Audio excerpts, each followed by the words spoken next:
meeting of the Planning Commission. First order of business here is to review and approve the minutes from last month's meeting. Does anybody have any questions, additions, omissions, or anything from the minutes from last month? Make a motion to approve the minutes. Okay, we have a motion to approve. Second. We have a motion and a second to approve the minutes from last month's meeting. All those in favor acknowledge by saying aye. Aye. Any opposed? Hearing none, the motion carried. Okay, we're going to change up the order a little bit. The second thing we're going to discuss here is the tabled item from July 23rd, 18 meeting, the request by U-Haul for discussion to review a conceptual site plan to gauge feedback on Kmart site. Mr. Walden, do you have any feedback on that? Yes, so this is, we had been contacted by U-Haul pertaining to the existing Kmart site about sort of the city's opinion on potential of that being converted to a U-Haul storage. They sent us a conceptual site plan and asked for some feedback regarding that. And so that's essentially what they're looking for the benefit of the audience. What they were talking about is converting the Kmart storage, the Kmart existing Kmart building to indoor storage, it also being a U-Haul rental location, and then placing a couple outdoor self-storage structures on the site. Initially, when I discussed this with them, I had said that, from my personal opinion, I didn't want to speak on behalf of the city, and so I certainly wanted to confirm this with you all. But I viewed it as being much more preferable than to see a couple self-storage structures. It would be preferable to see some sort of a couple out parcels, at least 1 to 2 out parcels on that site that would sort of allow for something like a restaurant or something of that type. From a standpoint of that being sort of a key piece of property within the community, losing something like Kmart is not beneficial, and so having something that might help recoup some of that potential loss. So it's really just to hear your feedback and opinions to allow me to go back and report back to them. Mr. Walden, what are these in the parking lot of Kmart? Those are the 2 self-storage facilities.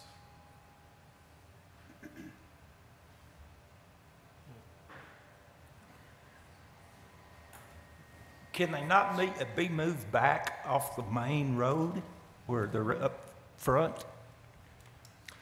Really, at this point, they're looking for feedback, and I mean, my personal feedback was that any self-storage be contained within the existing building and have 2 out parcels that were used for some type of other commercial use that would generate tax. I think it'd be better if they didn't have storage units right there on Highway 64. That's exactly. Personally. Yeah. I don't like the idea of them being out there so close to the street either. I don't think it from a standpoint of how it would look, I don't think it would look right. Not on the main road. Mm-mm. How much of the Kmart building are they going to, is it just that one small area, or are they going to be able to get any more of the Kmart building? Or What they were speaking with me was purchasing the structure. the whole building? And using it for U-Haul, yeah. Basically, U-Haul has found that in terms of their business, it works well for them to have both rental Indoor. and indoor Controlled storage, yeah. environment. And so it essentially would be sort of a facility that would help support the other U-Haul locations around the area as well. My leaning is very much in accord with what James has said. I like the idea of out parcel of some type of development. I don't like the storage units sitting right out there. Maybe as a second thing to consider, if they wanted to offer an alternate can the storage units not be reoriented 90 degrees and moved back closer to the building? And they would, I think, for me to consider it at all, they're gonna have to show us some details of what they will look like, not just the footprint. Sounds like that's the general consensus. All right. Well, if that's all right, then that's what I'll report back. That'd be good. All right. All right. Thank you, Mr. Walden. Moving right along here, the third item on our agenda here is a request for the closing of the east half of the 12-foot alley lying between lots 4, 5, 6, 7, 8, and 9, Block 19, Madison White Addition, to the city of Russellville, Polk County, Arkansas, Utah and Third Court. West half of said 12-foot alley was already closed by ordinance number 1968, submitted by Garland Ray Baker Sr. Mr. Walden, do you have a report on that? Yeah, so again, this is a alley or street vacation. The property, it's sort of two sets of 3 lots that are split by this 12-foot alley. On the north side, on the side that is facing West Third Court, there's a single-family residence there, and then the existing alley splits that, and then there's 3 vacant lots on the south side on what would face the extension of West 4th Street. So there's an unconstructed portion of West 4th Street there. It's all single family surrounding that area, with the exception of vacant property to the south. All of the property is zoned R1, and on the land use plan, it's indicated for single family residential. They're following this application. If this goes through, there will be an additional application pertaining to vacation of South Utah. So this right-of-way kind of makes it a T. The western half of the alley has already been vacated, and there's a nice single-family structure that's on that currently. And so they're seeking to vacate this and then eventually vacate that portion of Utah Street that projects down that's unconstructed. In looking through this, the alley's not used as a means of access for any structures on the street. It's not accessible via any existing pavement because the portion of Utah that it connects to is unconstructed, and even further to the south, West 4th Street is unconstructed, so it's not needed for transportation purposes now or in the future. Again, the west half of that it has been vacated. However, there are private utilities that exist within the alley, and it is not believed the applicant is proposing to relocate any utilities in the alley. We heard back from CenturyLink. CenturyLink had opposition to the alley closure, which I believe there's also Suddenlink and Energy is located in there as well.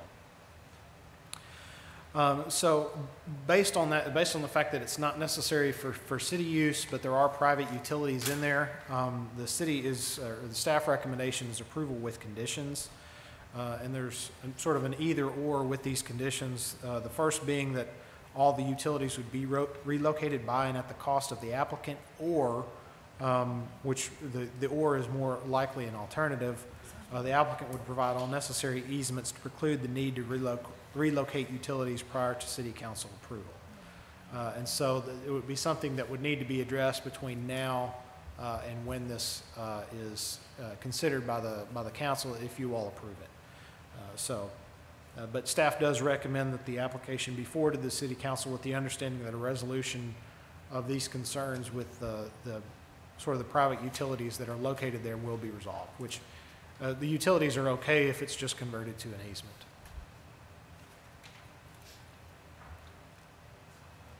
Okay, thank you.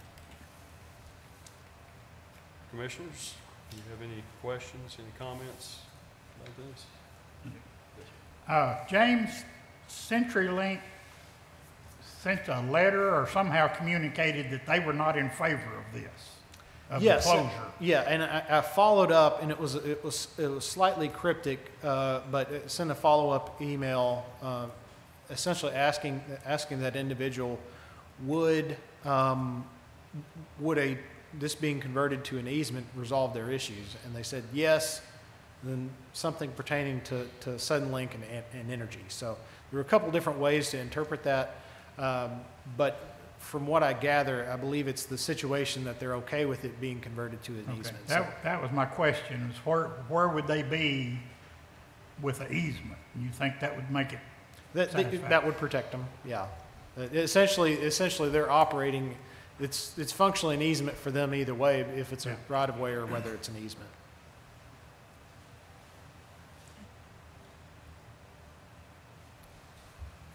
Okay. Anybody else? This is a public hearing, so if anybody in the audience today would like to speak on this matter, just step up to the mic. All right. Do I hear any action on this, guys?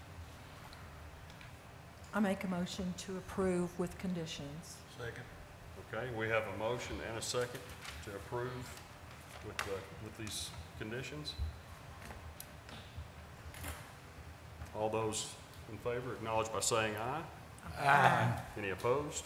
Hearing none, the motion carries. Okay, item number 4. We tabled this last month due to it coming to us a little late.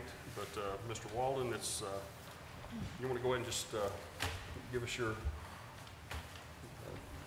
staff report on this, or just give us a rundown of what we're discussing here? Yes, so to give some backstory and clarity and history for everyone, several months back, we started, sort of undertaking some considerations for code changes pertaining to off-street parking, special permit uses, the non-conforming use provisions, food truck courts, and Airbnb.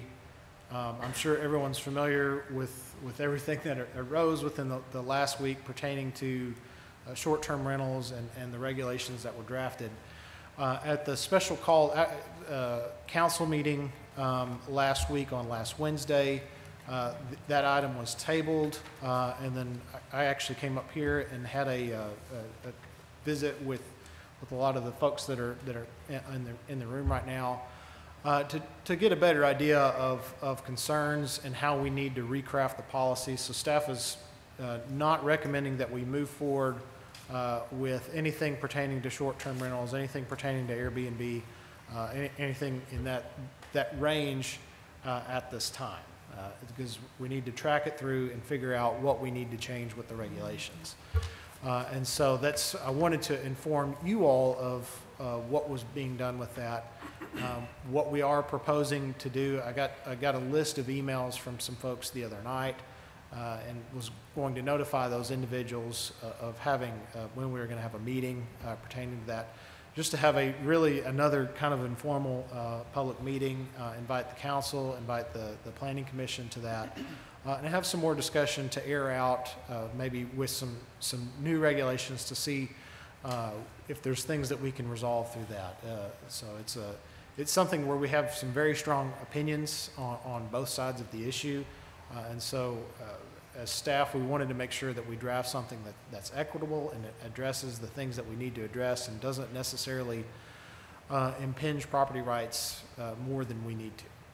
And so that's kind of the status with that. We do have some regulations for consideration tonight as it pertains to special permit uses and non-conforming structures. And with the special permits, as we've discussed in going through over time with this, what this language is working to address, as there's been some things that are a little bit unclear as to when a special permit use application is submitted. Is there a requirement for a development plan, or is there not a requirement for a development plan? So this clarifies that there is a development plan that's required.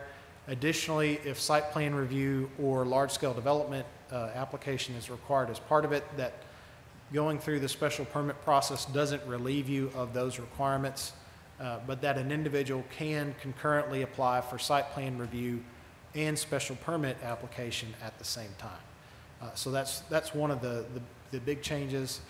One of the second big changes is updating what the approval criteria are, some findings that the Planning Commission has to find in order to approve a special permit use, that's something that attempting to make it more of a policy-based decision rather than something that is necessarily weighted on things other than policy. Additionally, the other thing is updating the procedure for authorization. One of the things that we've noticed in going through this is that about 95% of the special permit applications that come through are, I would say in large part, there's some review process with the Planning Commission and staff beforehand, but by the time they get to City Council, it's largely rubber stamped because they're really non-controversial. And so what we're proposing to do with these regulations is to actually, with the special permits, have them be approved at the Planning Commission level, take 30 days out of the approval process, something that ends up can cost applicants a lot of money because of that delayed time period, but broadening the appeal process with this. So making it such that if a council member had someone voice concerns to them about a special permit, that the council member could appeal it. Or if there's someone within the community that says, I'm very concerned about this, that individual could appeal it. And at that point, it's appealed to the City Council. So Where would the Board of Adjustments come in right there? I mean, where would they fit into that? Board of Adjustments does not come into that. Okay. Yeah, All right. yeah, it's for rezonings, site plans, things like that, those things are appealed to the City Council. And so it essentially gives us the same process in terms of the way it works, because if there's something that's controversial that we do end up wanting to be heard by the council, then you can go through the appeal process and achieve that. But for everything that's really non-controversial, that's something that we do require a special permit for, that we might impose conditions such as requiring landscaping or limiting certain aspects of the use, those can just go to the Planning Commission. So that's intended to really make the process a lot easier in terms of working through that. Additionally, we've got some language pertaining to revocation. In the event that someone is not complying with their special permit application approval, that there's means for going through a process to revoke that approval, and kind of defining those things. As it pertains to the non-conforming structures and uses of land and structures, what these changes pertain to is essentially where we have a lot of instances where we've, in the historic parts of town or the older parts of town, we've got structures that are non-conforming because the structure might intrude over the setback by 5 or 6 feet. We just had one tonight that the Board of Adjustment considered. And so a lot of times people are wanting to rehab the structure and they have to come to the Board of Adjustment to get approval. Or they may want to add on to the structure and they're wanting to get Board of Adjustment approval. And so what we're doing with this code change is to make it to where they don't have to do that, so they don't have to waste 30 days coming to the Board of Adjustment, because in the 3 or 4 years that I've been here, I've never seen an instance where we've turned one down, and I've never seen an instance where I thought that the city should turn one down. And so it's really trying to get rid of some red tape to make the process a little bit easier, something that aligns with common sense. So essentially, as long as that remodel is not increasing the degree of nonconformity, meaning if it's the setback's 25 feet and it's placed 17 feet, that they're not going in and putting, adding on 5 feet on the front of it, that it may be that they're adding on 5 feet on the back of it where there's not a nonconforming issue. Because there's so many non-conforming structures, and realistically, we don't want those structures to go away. We want those structures to be rehabbed. We want those structures to be utilized, because that's very important that we prevent those forms of blight within the older parts of the community. So this is something that's just really, in a lot of ways, a common sense type of code recommendation. So, any questions? The other provision pertains to with non-conforming use of structure. For a non-conforming use, extending the grace period from 6 months to 12 months.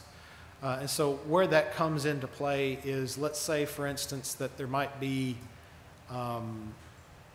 some type of old commercial that falls within a neighborhood. And it's something that I see this a lot, where an individual has operated that for a long time, and it's essentially their retirement. They try to sell it. It doesn't sell within 6 months. It's been closed. And then they've just basically lost the value of what that entire investment was. And so extending that period to 12 months is more, I think, in line with the way that the real estate market works, and is not unduly sort of burdening that individual in that situation. So. Okay, is there any need for us to go ahead and take any action on these, or do we need to go ahead and vote on these as a whole? I mean, or do we need to, you're gonna be fine tuning, I guess, a lot of these, and so we can. These two things are, these two things are ready, yeah, they're but ready to it's a go? public Okay. hearing tonight pertaining to those. I mean, one way that I might say, because I know a lot of folks are here to talk, if anybody is here maybe to speak on these two items, That's- then have that, then take That's action. what I was gonna clarify Okay. here in just a second. Okay. James, what two items are those? I'm trying to get this. It's the special permit language, and then also the non-conforming use provisions. As far as the agenda, what two items are those? That's on item, it's 2, which was moved to 4. And Well, it'd be number 2, number 3. number 2 and 3 under 2, is that correct? Yes, Okay. And we're gonna look at those as together? yeah, code language is zoning code changes for special permit uses and non-conforming use provisions. And going along with what James just said, anybody that has any questions or any comments regarding those two items, I mean, I know that a lot of you guys hear about the Airbnb, but if you have any questions, is the question that you had, sir, is that going to be in regards to one of those two items? No. Okay. I'm sorry, can you step up to that microphone right there? State your name for the record too, please. Bill Anhalt, but I can drive all through the city and note numerous code violations, and I just wonder why we don't enforce them. You know, we got, up in my neighborhood, I got 3 campers sitting out in the yard up there, which is strictly against the code violations for the R1 area, and I've reported it, and I just wonder why the city's not enforcing it. That's all I have to say.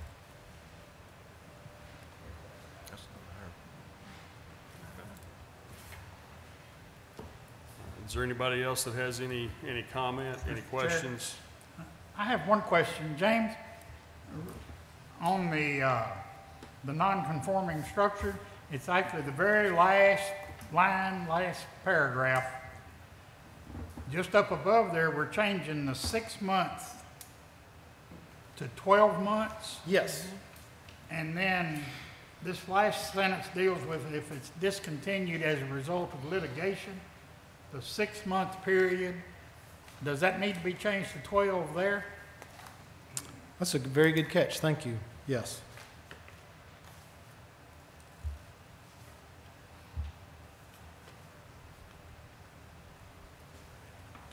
Thank you. Say that again, Frank. Make sure everybody got that, especially me. On that last paragraph, Yes, sir. just up above there, we had changed the 6 months Last paragraph number of to what? Clarify. of this handout that we got Okay. dealing with non-conforming structure. Gotcha. So, It's section 7.3.5. 7.3.5. Okay, Yeah. that's what. And we had just changed the 6 up above there to 12, and I think down there below it, we throw a 6 in again. I It needs to be gotcha. changed to 12. Okay. And James said that was very good. Your edits are always good. For the record, Frank gets a gold star after the meeting tonight, so. Okay, all right. Do we have any other questions, comments? Yes, ma'am, if you would step up to the mic, please, state your I name. think you can all hear me, I've got a teacher voice. Is there any way you can throw up on that thing what you're all voting on, the words of it? Is that technical? I mean, Can you, you guys up in the booth there, can you help us out? We have a digital version of it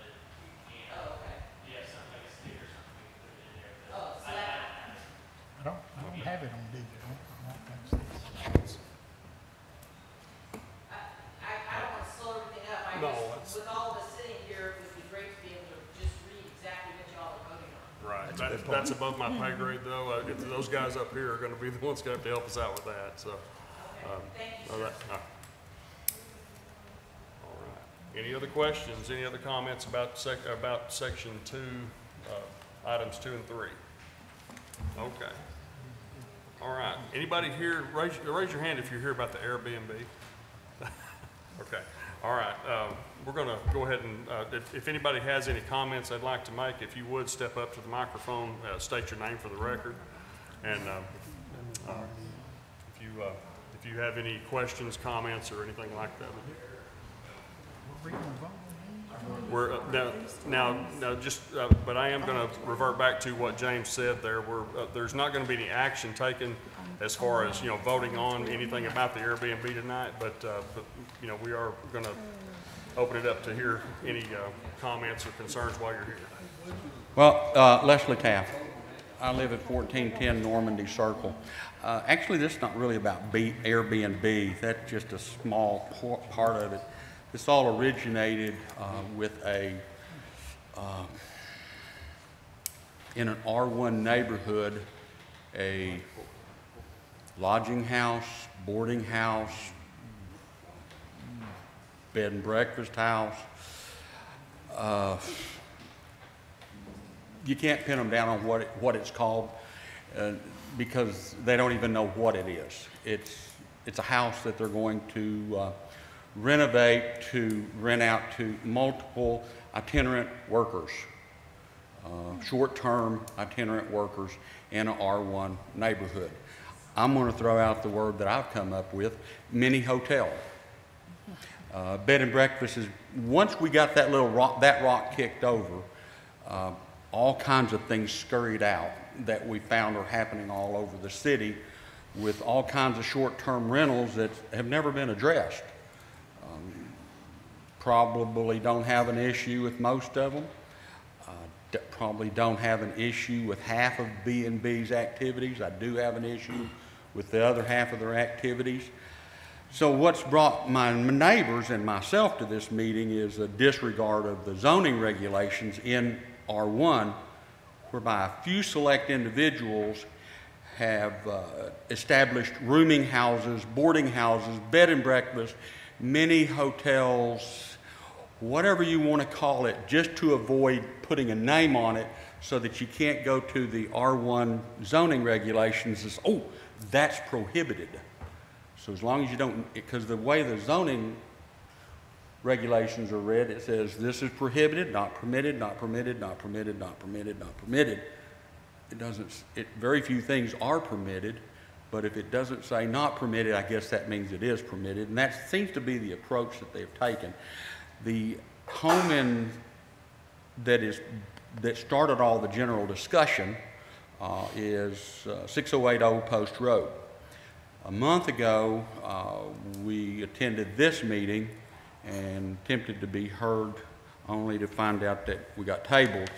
So then we started in with, well, we'd already been working with the zoning people, code enforcement, and couldn't get much traction there. Came to this meeting, didn't get heard here, started approaching aldermen and approached it from that standpoint. They were very receptive that, yeah, there's some issues here that need to be addressed. They had the city attorney and Mr. Walden work on an ordinance that would address these issues, and we were hoping to get that heard.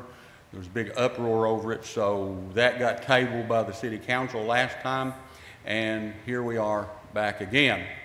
Now, to clarify some things that I've heard earlier, not here, this,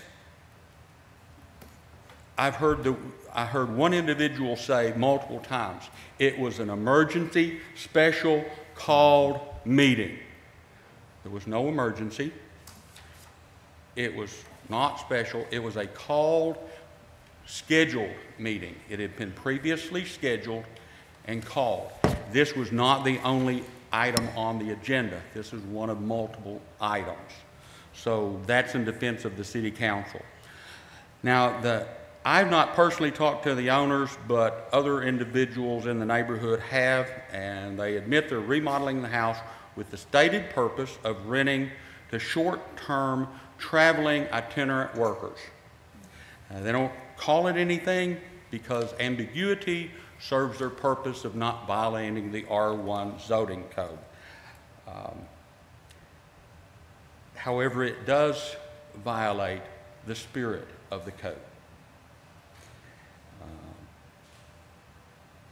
I've done a lot of research on what definitions are of rooming and boarding houses. It fits every one of them. I also found that there's also the state of Arkansas also has some regulations in this area through their Department of Health. When you start renting rooms to multiple individuals in private residences, they call it a rooming house. They go ahead and call it a rooming house, but they call a rooming house any place or structure or building consisting of rooms that are used, maintained, or advertised to the public where sleeping accommodations are offered to or provided to the guests for pay. So that brings up an interesting point because I'm quite sure that most of these houses around that are operating like that have not registered with the state of Arkansas Department of Health for their required inspections. They've just been operating under the radar. City of Russellville Zoning Code, Article 2, Section 2.3 defines single-family residential district R1 as a restrictive residential district. The principal use of the land is for single-family dwellings. Doesn't say boarding houses, rooming houses, etc. It says single-family dwellings. Related recreational, that means we can have a park. Religious, we can have a church. And educational facilities means we can have a school. These are the facilities normally required to provide basic elements of a balanced and attractive residential area. These areas are not intended to be defined and protected from encroachment of uses not performing the function necessary to the residential environment. Provide internal stability, attractiveness, order, and efficiency are encouraged by providing, and goes on as to why you want R1. City of Russellville goes in and on Article 10 of the zoning code, 10.2 defines a single-family dwelling as a dwelling designed to be occupied by one family. Obviously, 4 or 5 men living here for a short time are not a family. Why are they not a family? Because they have families someplace else. They have a home someplace else that they pay their property taxes. They have a home that's listed on their income tax return that is my residence. They register with the state of Arkansas on their W-9 at the nuclear plant or wherever they work that I am a guest worker in the state, non-resident state of Arkansas. So it's kind of hard to be a family when you've all come from different locations and you're only here for a very short time. It also defines the only place that gets into a prohibited use is when it talks of bed and breakfast, and this is also Article 10, Section 10.2. An owner-occupied dwelling unit that contains no more than 3 guest rooms where lodging with or without meals is provided for compensation. So here I'm going to have a house that's going to have at least 4 bedrooms, which is 1 over the required 3. That makes it, according to the code ordinance, a bed and breakfast inn, whether you provide meals or not. That is specifically prohibited in the zoning code for R1. Permitted uses in R1 are single-family dwelling, detached accessory building, temporary building used during the construction, a private home office, a public park, a private radio or TV tower for their home, a residential home daycare, or a school. Those are things you can put in there without permit. Other things you can put in with permit are cemeteries, child daycares, churches, electrical substations, public use buildings, radio or TV communication towers with permit. Not permitted is everything else. No place in there do I find that a rooming house, a boarding house, a lodging house, or a mini hotel, or whatever you want to call it, is permitted. Now, the reason given by city officials for the reluctance to address this zoning violation is because they're afraid of legal repercussions if they attempt to define the word family. There's no way I can stretch my imagination wide enough to call a group of 4 men, 5 men coming in here for a temporary job a family. The issue is not the family unit. The issue is, are they operating one of these houses that is not a single family dwelling? Now, some of the facts are this home is in R1. That is not in dispute. The home is being converted to use by various traveling workers. They will not become permanent residents of Russellville. They will vacate their rented room as soon as their short-term job is finished. These workers maintain permanent residence somewhere else. They live and reside somewhere else. They spend Christmas and Thanksgiving somewhere else. And to put it in terms that we around here use, they keep their fishing gear and their hunting gear someplace else. This property meets the definition of bed and breakfast as defined by the Russellville City Ordinance. This property meets the definition of a rooming house as defined by the state of Arkansas. There are others here that are going to advocate for short-term rental usage of investor-owned property. This issue doesn't affect most Russellville residents, so why should you care? Well, if the trend is turning houses into short-term rentals, and it continues, then entire neighborhoods can be turned into rows of mini hotels, and it's not fair to allow many hotels to benefit just a few property owners that are investor property owners to the detriment of R1 property owners that have invested. That is their single largest asset. To meet the needs of all the residents, the members of this zoning board and the city council should consider only allowing short-term rentals in residential neighborhoods with restrictions and a maximum rental period. Home-based businesses, this is basically a home-based business, and that category is already not permitted. There are those with a vested interest in their investment properties, and they're going to find any restriction that you put on them, they're going to find that onerous. They say there are no other places, but truthfully there are plenty of other places, and these mini hotels are already allowed in C1, C1B, C2, C3, and C4. They don't have to come to R1 and do this. I myself have considered the possibilities of and identified many potential properties. There's also the City of London they could go to, which would put them closer to the nuclear plant. And I know their zoning restrictions are probably much less restrictive than Russellville's. Now, families purchase homes in R1 because it provides the most protection from incompatible uses. Many hotels are not a compatible use. It shouldn't take an ordinance for people to do the right thing with their neighbors. We need common sense to prevail, and we need people to stop playing these word games. Absent common sense and courtesy for neighbors, the next step is for you to add some definition to the R1 zoning ordinance to prevent many hotels and place some reasonable restrictions on short-term rentals.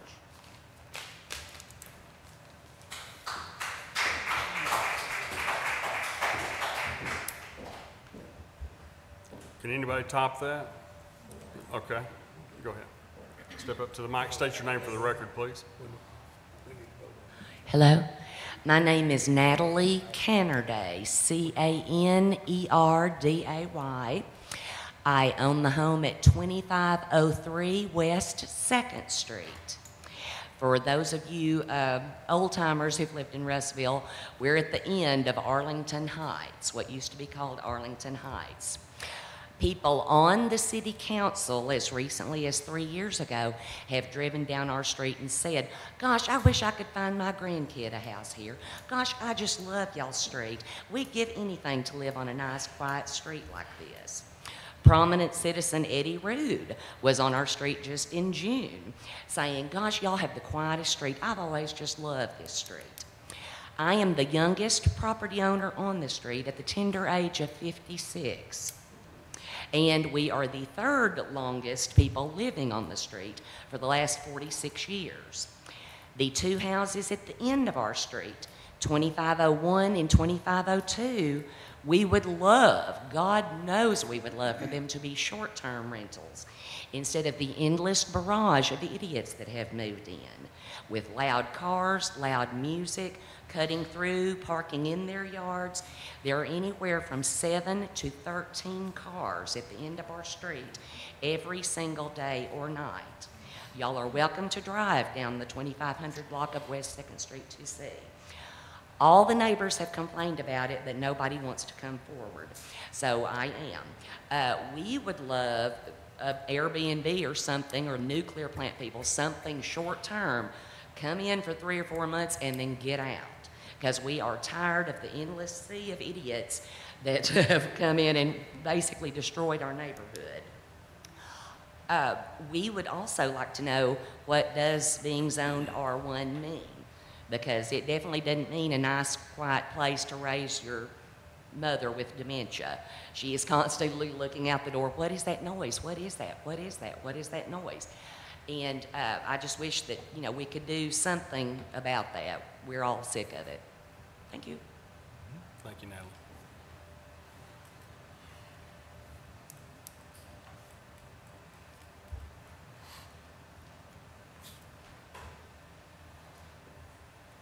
I might as well talk to you a little, but I don't have as much to say as you've heard. State your name for the record, sir. I'm John Montgomery, and I'm a property owner in Russellville, in Gumlog, 2 places, in Dover, and I've owned a mobile home park. That makes you sort of like a guy that escapes from prison. Everything you do, you got 3 or 4 opinions about what you're doing is not good. I'll share with you a little bit from Gumlog, and this is nothing compared to London. London, I would put it in the disgrace category, the way they operate. I've got 5 pieces of property up there. But I've talked about general interest supersedes special interest. It's not what I want, it's what we want. And what's good for the community, not what's good for me. I'll share with you, I've done this several times. When I developed some property in Gumlog, an individual decided that he would oppose that through the health department. You'll have to wait till I get through. And I gave, just to shorten this, I gave this individual an opportunity to buy the property out there that I had on Austin Lane. I told him what I paid for it, what was on it. I'd moved the 2 trailers from it that I'd moved in there that cost me a certain amount, or I'd leave them there, whatever he wanted to do. But the answer was he wasn't interested in buying it. So I went back to the health department and told him that he don't have any business telling you what I'm doing with the property, because he had opportunity to buy it and he didn't want it. So I made people aware that they can buy me out in London real quick.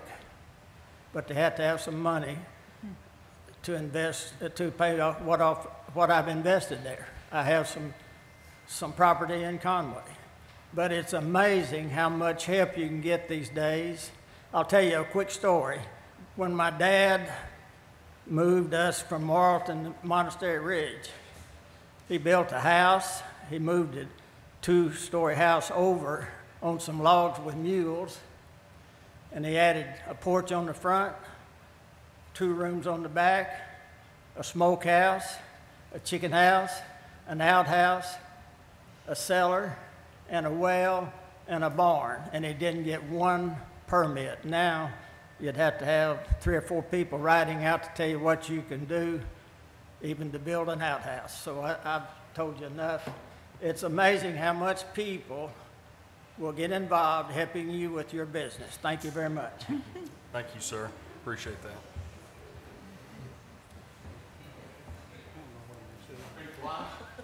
Make it quick, Les. Come on. No. Is this a rebuttal? Is this? This is a rebuttal. I find it interesting, both of these people have spoken and brought up issues that only support what I'm saying. The first lady said she has all these complaints against the neighbors. What's her guarantee that she gets an Airbnb or one of these mini hotels down there that's going to be any better? That's not the point of all this. The whole issue is we're in R1. We're a protected neighborhood from this kind of activity, and you're trying to put things that are not conducive to R1 neighborhoods. So if you have complaints, and I'm sorry you do, because we have complaints also, and we've not gotten real far yet, but we're still working on it. If you have Address your comments to the commission. Okay, if she has complaints, she needs to file complaints. There's a very easy online way to do it with the city. It's very easy to call the police and say, you know, that these people have got loud noises, they've got parties. I've done that in my own neighborhood in R1 at various times for different complaints. So that's the proper way to address it. Now, John over here, he addressed that we have general interest and special interest. And there again, he just supported my position is that a few individual owners that want to rent out short time and want to have these mini hotels and Airbnb, they're the special interest. The rest of us are that live in R1, we're the general population. We are by far the majority. So why do a dozen or 2 dozen or 3 dozen individual investors get to control what goes on in our neighborhood when R1 already says they can't do that? And when he mentioned Gumlog, exactly supports my position. Gumlog is outside the city limits. They have no zoning regulation. So if anything you want to do on your property is just between you and whatever you can get out there. You can put all the junk you want to. We live in the city. If I want that kind of turmoil, I move to the country and have a neighbor that has no rules and regulations. Okay. But I chose to live inside the city limits. Les, in R1. We're going to be scheduling a public hearing I and a chose meeting to live in R1 so that I would have these protections. And right now they're not working. Okay, thank you, sir. We will be having James, I'm looking forward to that, by the way, but the meeting we're going to have on this. But does anybody else have any comments, any questions? Step forward and state your name for the record, please. My name is Christy Gee, and it's our house that we bought next to theirs. And the big issue here is when we purchased the house, we did our due diligence. We had our attorney, we had our realtor check into their covenants. We checked City Hall under zoning. There's nothing saying that there's any kind of restrictions on rentals being in those zones. And you know how it's all over town. All of these people have rental houses and they're all over town. In fact, Mr. Taft has a rental house in an R1 neighborhood. So it's an R1 house in an R1 neighborhood Ours, Okay, all right. Okay. Ours- Let her speak without being our interrupted. our house is a rental house, period. It's not a bed and breakfast, it's not a boarding house. We rent to one person. It's 4-bedroom. If he needs to supplement that, you know, to help pay for his rent, I don't have a problem with him renting out the other bedrooms. He may rent to one other person, or I say rent, he may let them stay there for an amount of money. That's between them. That's the way we've always done it. We've got one renter. So it is no different than any other rental house that you would get through Ford Rental Company or whatever. They have turnovers. They might not be as often, but these guys are doing a 3-month lease because they're going to be here probably 3 months. And I just don't understand the big problem with it, because the only issue they have is that it's a rental and they're worried about the people that's moving in there. The difference is, if somebody moved in there and bought the house, you're not going to get them to move unless you run them off. We can actually get them out of the house and have them vacate within a couple of days if they're doing something like that. So we have a lot more control. We put a lot of money in this house. We're completely furnishing it, and we're not going to let somebody come in there and tear it up. So we're going to have respect for the neighborhood. We have respect for the house. It has increased the value of the house, and it's increasing the value of the property because it was run down. I mean, it was built in '73 and nothing had been done to it. So I think the main problem is they just don't want it next to them, which I can understand that. I wish my rental places were closer to me, so it'd be easier for me to keep up with them. I don't have a problem with it, and I feel like they're thinking about just these 4 neighbors when you're talking about the whole city that has, anybody that has a rental house, they're trying to put restrictions on. Okay, thank you. All right. No, Les, hold on. No. I was pointing back here. That special call meeting has got your name written all over it, brother. Okay.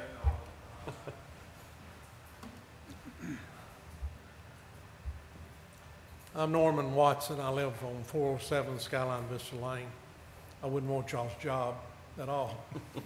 I'm going to be real naive here. I built a house that I've been living in almost 40 years, where I live right now.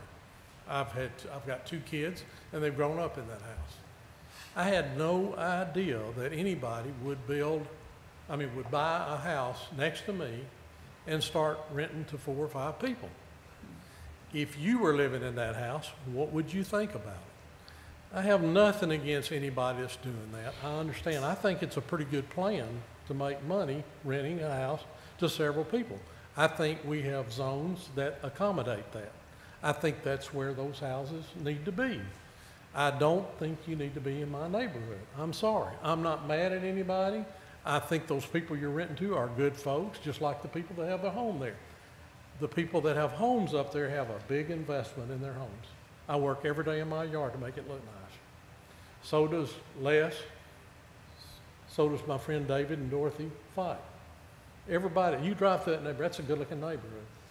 We don't need we don't need a house with tenants in it, not 5 tenants. If it was your house and you lived there, how would you feel about it? To me, there's no gray area here.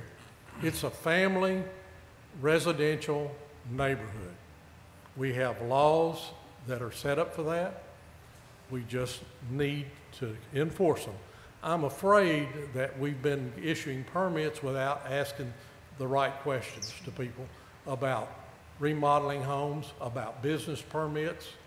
We need that to stop. If we don't stop it now, we've opened a can of worms that we're not going to be able to close the lid on. Now, I want to be reasonable. I don't want to make anybody mad, and I don't want anybody to be mad at me. But this is not right, folks. It's just plain not right. I hope that we can get this resolved, and I also hope that the people that have got these homes will be given enough time that they can get into compliance. We give them enough days that they can do whatever they need to do, resell the house, sell the house to a single family, do whatever they need to do. I'm not wanting to be unreasonable, but this can all be worked out if we all work together. That's what's wrong with this country today. We don't work together. We got to work together. Nothing can be accomplished if you don't work together. Thank you. Thank you, Norm. Okay. Commissioners, does anybody have any questions, any comments at all? Okay. Wendell? Yes. I had a conversation just last week with a person, I won't name him, but Kansas City went through this same kind of thing, and it took them 3 years to resolve it, because you can't please everybody there, and you've got to come to some kind of compromise. Hopefully we can have these meetings and we can come to some groundwork where we can close this all in, and everybody can be happy, or the majority of it.